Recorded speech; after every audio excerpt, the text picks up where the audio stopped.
Welcome, everybody, to another episode of the Wide Right Natty Lite Betting Show. I'm your host, Levi Stevenson, joined by Jacob England, Austin Keeney, and for the first time in a long time, Matthias Fartskopf. How's it going, everybody? Roll Tide. As he's wearing a Tennessee shirt. Go Vols. All right. Well, we're going to get right into it. This is our show sponsored by DRF Sportsbook. As always, you can use code WRNL1000 to receive 100% deposit match up to $1,000, minimum $100 when you sign up. So it's free money to bet with. DRF's a great sportsbook based here in Iowa. Lots of good parlays and things like that. And when we get to football season and things like that, we'll have more custom parlays for everybody and custom props and all that. It'd be a really good time. Definitely a good time to get signed up, especially right before March Madness, where tis the betting season. These next few weeks are absolute prime if you're into it. Which, if you're watching the show, you're probably into it. So good time to get some free money. Signed up and really have some fun with March Madness.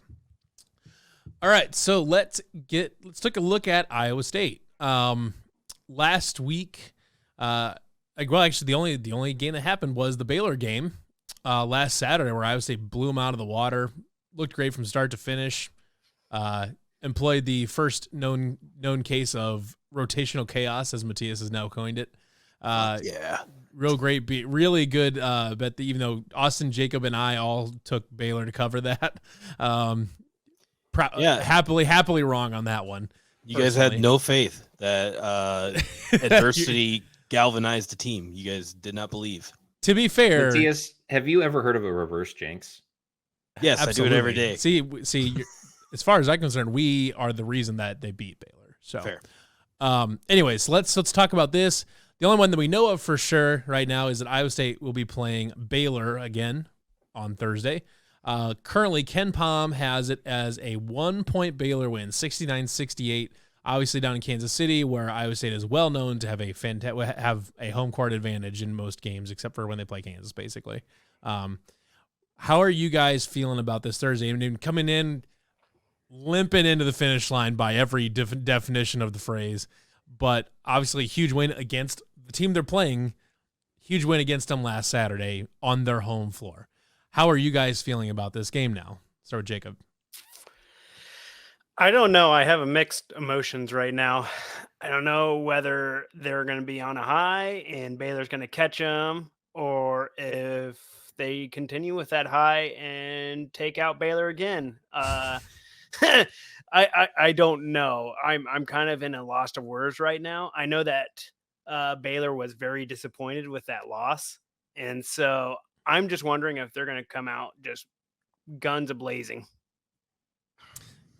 Yeah, Keeney. I wish I would have looked up the stat on this, because Baylor's home road splits shooting from three, I think, are pretty crazy. Like they're very, very good at home, not so good on the road.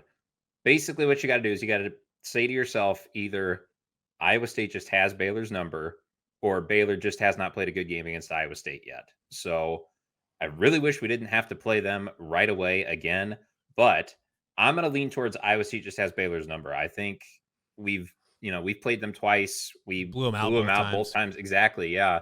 I think Baylor's two lowest point outputs for offense this year are both against Iowa State. So I would expect again, kind of a lower scoring game, I think. And Iowa State's got a great opportunity to win this game. I'd put money on them if I had to pick the game.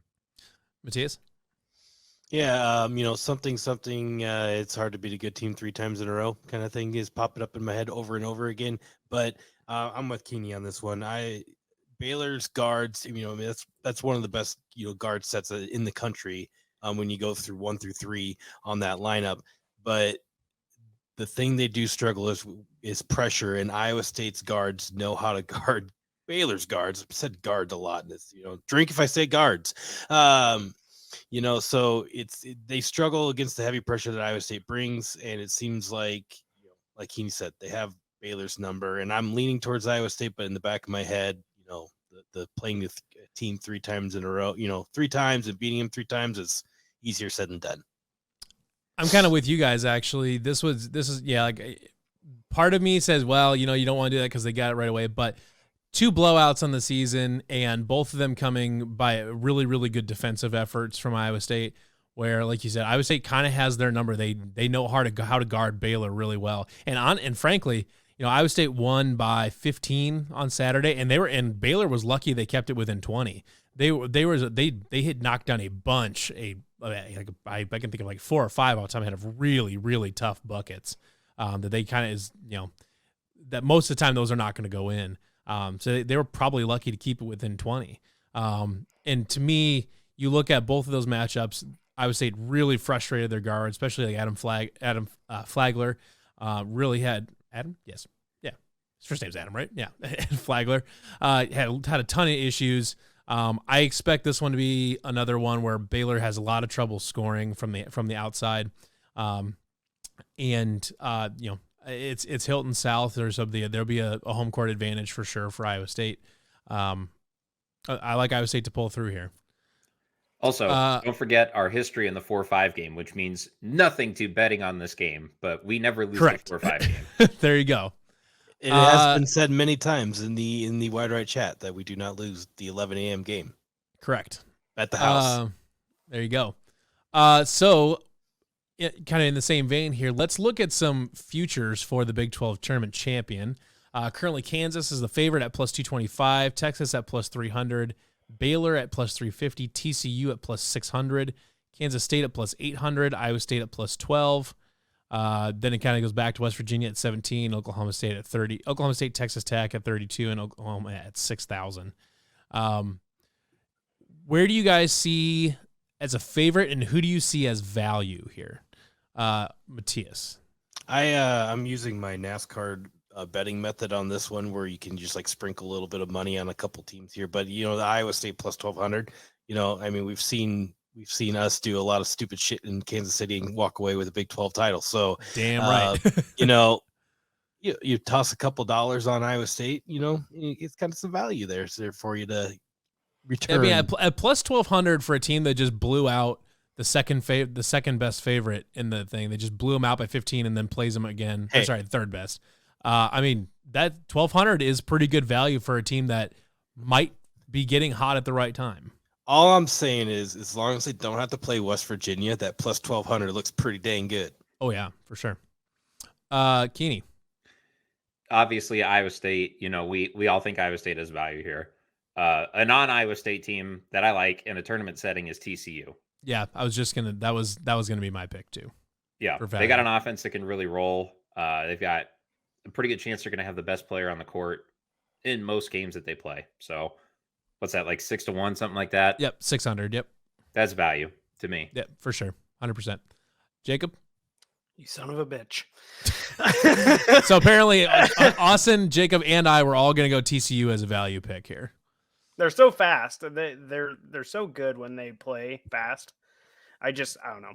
Damn it. Have some balls. Take Oklahoma. Does anybody like anybody other than Kansas as the favorite?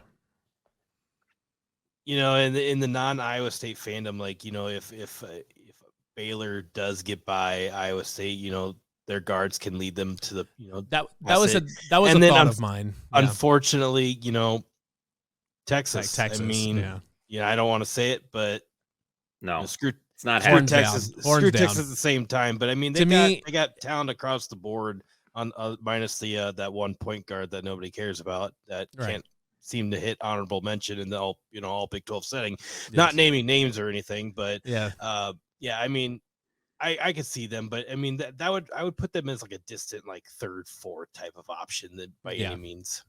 And then Kansas State too. I mean, they could get hot with Noel.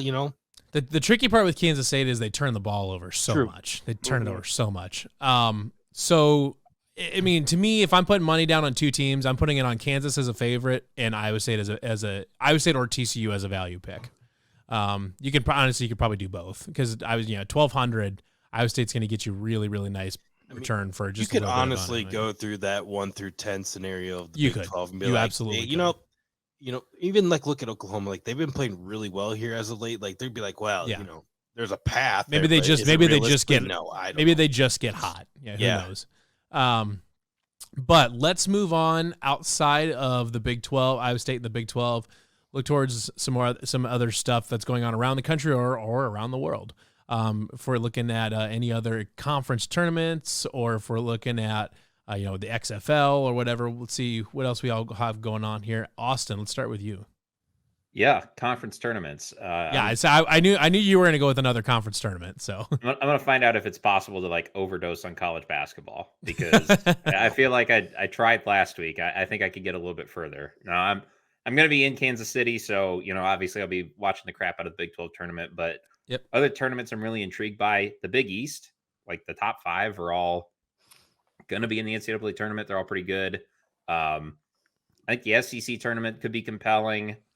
And I'm trying to think if there's any mid-major ones that are kind of worth watching, but mid-major, the Big Ten, that's a mid-major conference I'd probably keep an eye on too, because who the hell knows what's going to happen. There you go. Jacob. You're taking my shit. I'm telling you what, I was going to pick the Big East. I was actually going to pick Creighton.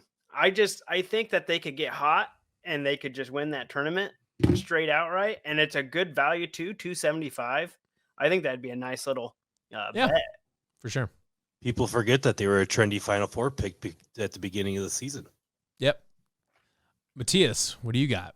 I'm gonna flip it to the other side here. I'm gonna go away from college basketball, and I'm gonna go with the XFL home opener for the St. Louis Battlehawks. Over 30,000 people going to be packing the Edward Jones Dome and all of its crumbling pillars. There you have so many people in that thing that thing might collapse and the Rams could come back. So the Battlehawks are favored by 3.5. Bet the house on 3.5. AJ McCarron looks like a real quarterback for the first time in his life, or in his first time in his XFL career. Hakeem Butler scores twice. Battlehawks by 14. Let's ride. Battlehawks country, let's ride. Battlehawks country, let's ride. All right. Well, to keep up with it, since you know what, since we're on college basketball, another one I'm going to look at here. Let's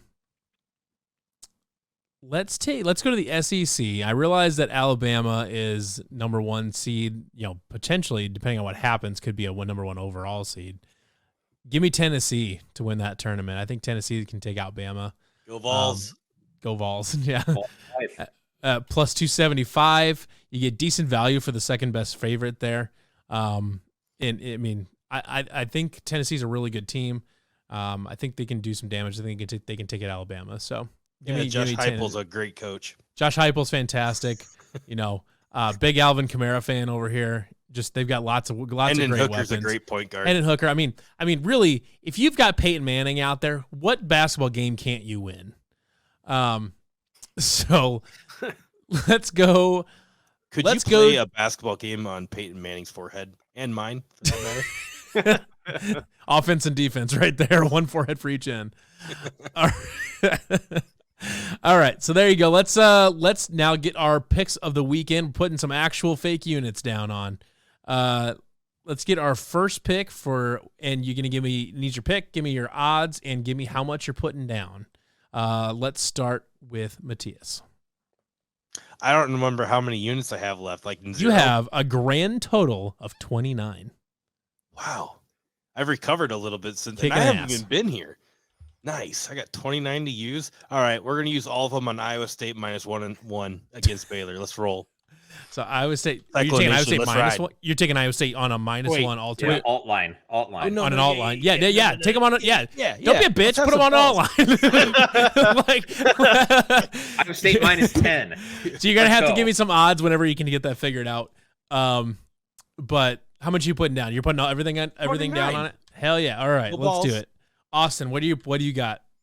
I wish I could find like individual games, but I'm gonna go to the American Athletic Tournament. I'm gonna take Memphis at 5-1 to win that thing because Houston doesn't need it. Memphis should have beat Houston on Sunday. I feel like they're on a collision course for the finals, and if I'm sitting on a 5-1 ticket with one team in the finals, two teams that I think are pretty close to each other, give me Memphis. Give me like 10 units on that. Just 10? All right. I don't know what I have. You have 117 to work with. I have up 20 units on Memphis. I was going to say, that's a pretty feeble bet. All right, Jacob, what you got? I have to go back to Creighton. I can't see them not winning this right now. How many units do I have? You have 145. Boom. I'm gonna take 30 of them. What's your odds on Creighton? 275. 275. And I wish I could put another 10 credits on Aaron Rodgers going to the Jets. I can see it. I'm saying, I wish, if that does happen, it's not happening. They're getting my hopes up. I'm not. If that does happen, I'm taking the Jets as the division winner. That's the biggest waste of money you could possibly do. I'm doing it, man. Their rookies are so good. They'll have Breece Hall back. Aaron Rodgers is so washed. I can't believe Jets fans are hyping them so. No, he's not. So washed. He's more worried about sitting in the darkness. He's like 10% washed. He's still really good. He's done. He doesn't even like football anymore. It's mentally out. It's over. I want to qualify Austin's opinion that he's a diehard Bears fan. I'm right with him. Yeah. Also a diehard Bears fan. He knows. Like, it'd be a real shame if the plane got lost on the way to New York. Matthias knows ball, okay? And Aaron Rodgers, he's done. It's over. He's done. Like, he's out of the division. He's New York's never winning still anything going again. to hate him. He's never winning anything again. I'm telling you, I'm taking the Jets as division winner if Aaron Rodgers goes there. The worst case scenario that could happen, right? Yeah. Aaron Rodgers goes to the Jets. Whatever, fine. He's gone. He's out of the NFC North. But then you have the Jets versus the Packers in the Super Bowl. Kill me now. That'd be then if that happens, then you're talking about oh God, what's the Packers quarterback? Jordan Love, like being like an MVP candidate at that point. You want to talk about trash? That dude might be the equivalent of a waste management can. That dude sucks. He's gonna be in the XFL next year. Yeah, he was just good enough to be a Bears quarterback for the last decade. AJ might be better than Jordan Love. Who knows? Well, to continue on my I'm gonna stay off the Premier League while the NCAA tournaments and while conference and NCAA tournaments are going on. So I'm going to take. Let's see here. What do I like? Who's TCU got in the first round?